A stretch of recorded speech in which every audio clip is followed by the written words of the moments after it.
దేవునికి స్తోత్రము కలుగునుగాక.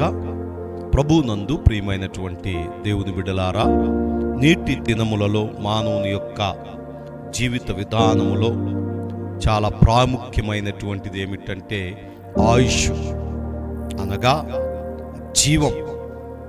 ఈ ఆయుష్ను మనము కలిగి ఉండటానికి, ఆయుష్ను పొందుకోవడానికి చాలాసార్లు పుణ్యాలు లేకపోతే దానాలు అవి చేస్తూ ఉంటారు. పెద్దలు కూడా ఏమంటుంటారంటే, అయ్యా నా ఆయుష్ కూడా పోసుకుని ఇంకా 100 ఏళ్ళు బతుకంటారు.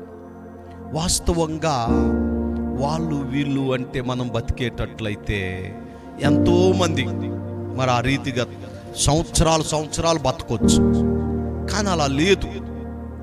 దేవుని యొక్క వాక్యాన్ని గనక మనం గమనించినట్లయితే 91వ కీర్తన 6వ వచనములో ఈ రీతిగా వ్రాయబడుచు ఉన్నది. ప్రభునందు ప్రియమైనటువంటి దేవుని బిడ్డలారా, చూడండి 91వ కీర్తన 16వ వచనములో మరి వాక్య భాగాన్ని నేను మీకు చదువుతూ ఉన్నాను.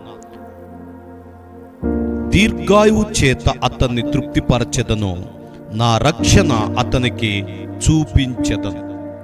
దీర్ఘాయువు చేత నేను అతనిని తృప్తిపరచెదను. దీర్ఘాయువు చేత అంటే దీర్ఘాయువు ఇవ్వగలిగింది ఎవరు అంటే దేవుడొక్కడే.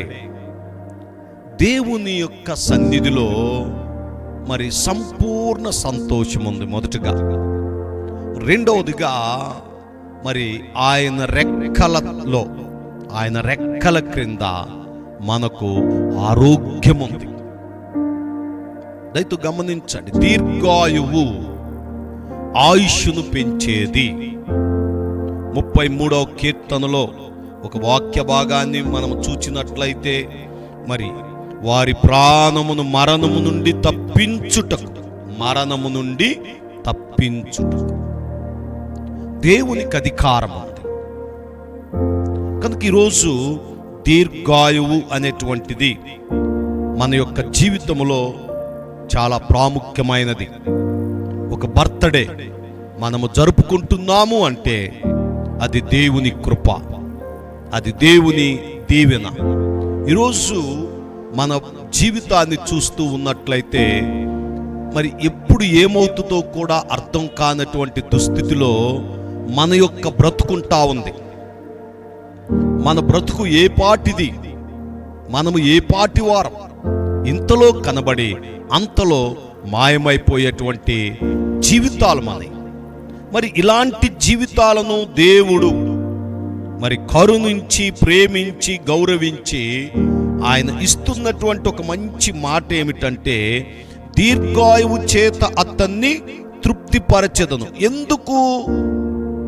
ఎందుకంటే ఈ 91వ కీర్తన 14వ వచనం నుండి కొన్ని వచనాలు చూసినట్లయితే, అతడు నన్ను ప్రేమించుచున్నాడు గనుక.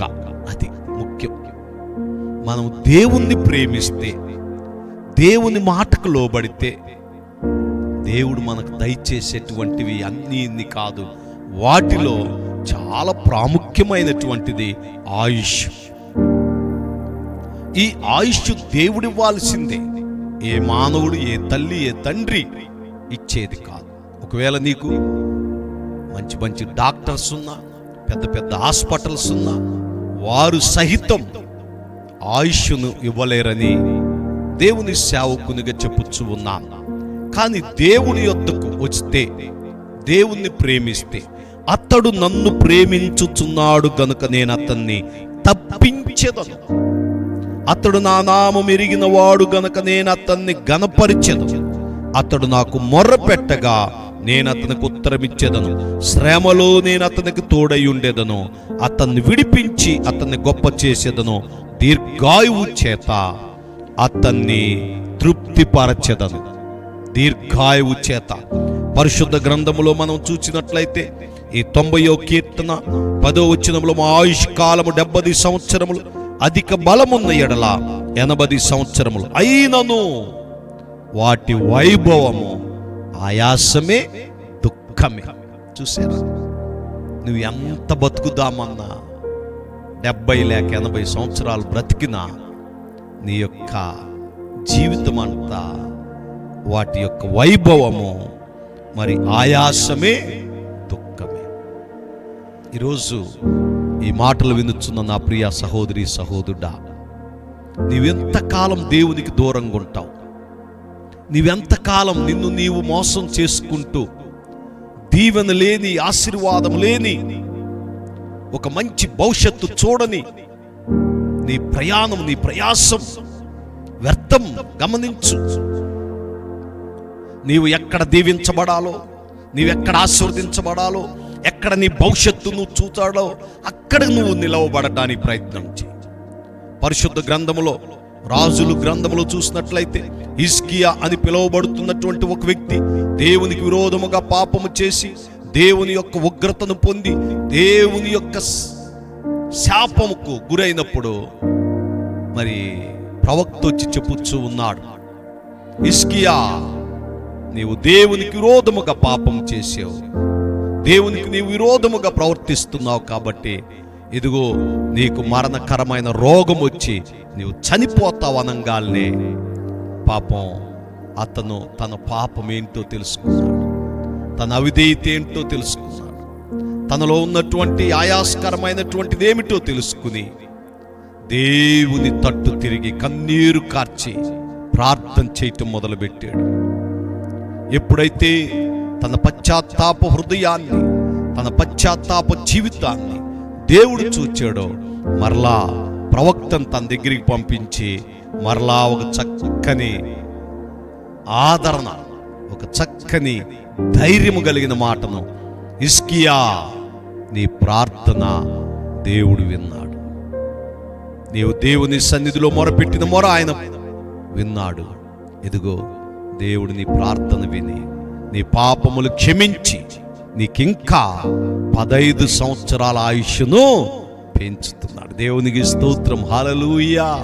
ఈరోజు ఆయుష్ను పెంచే అధికారము దేవునికి ఒక్కడికే ఉంది. నీ జీవితంలో ఒక శ్రేష్టమైనటువంటి ఆయుష్ కాలము నువ్వు పొందుకోవాలి అంటే అది కేవలము దేవుని ద్వారా మాత్రమే. అందుకే అతడు నన్ను ప్రేమించుచున్నాడు కనుక.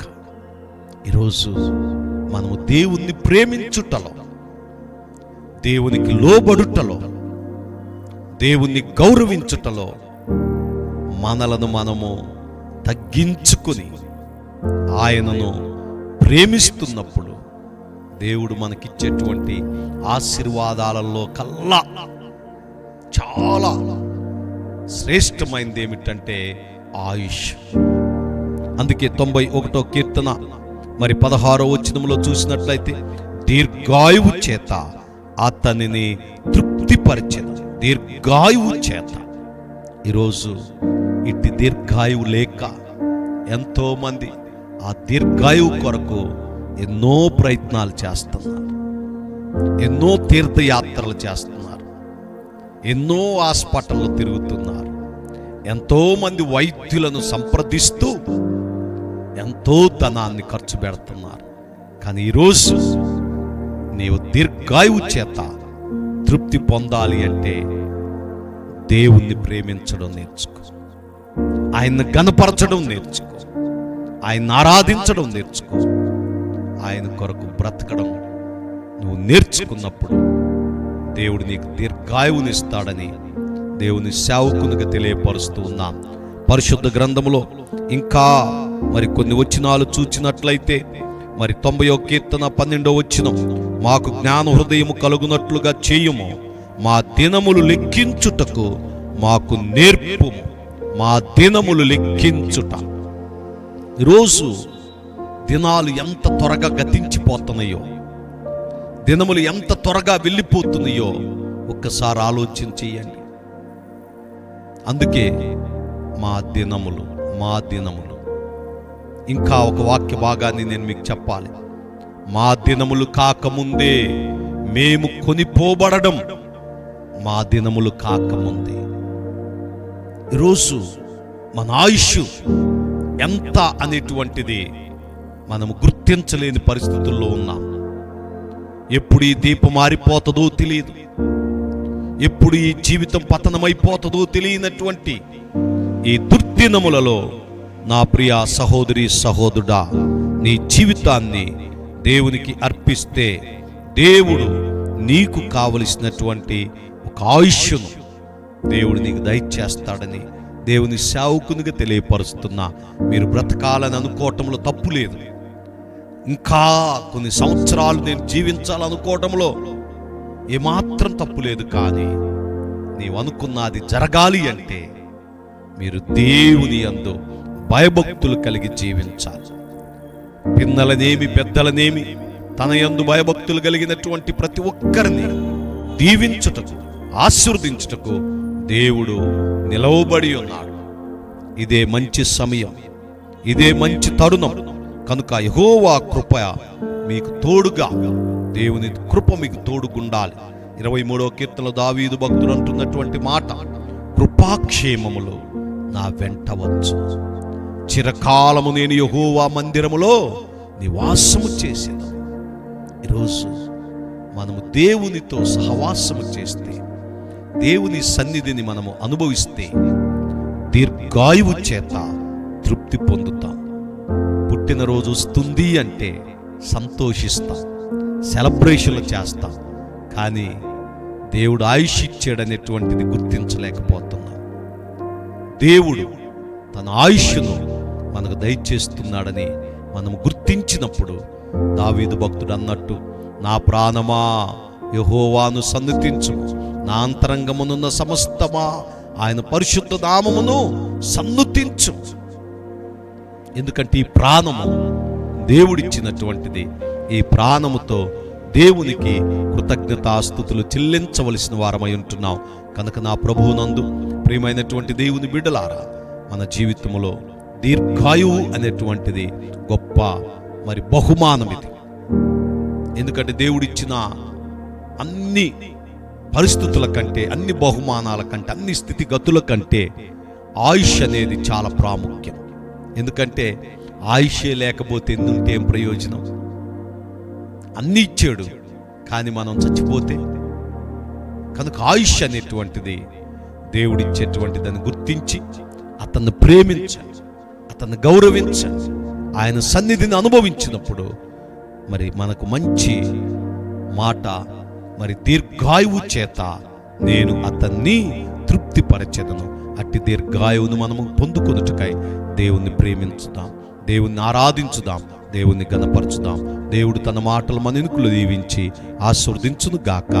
ఆమేన్.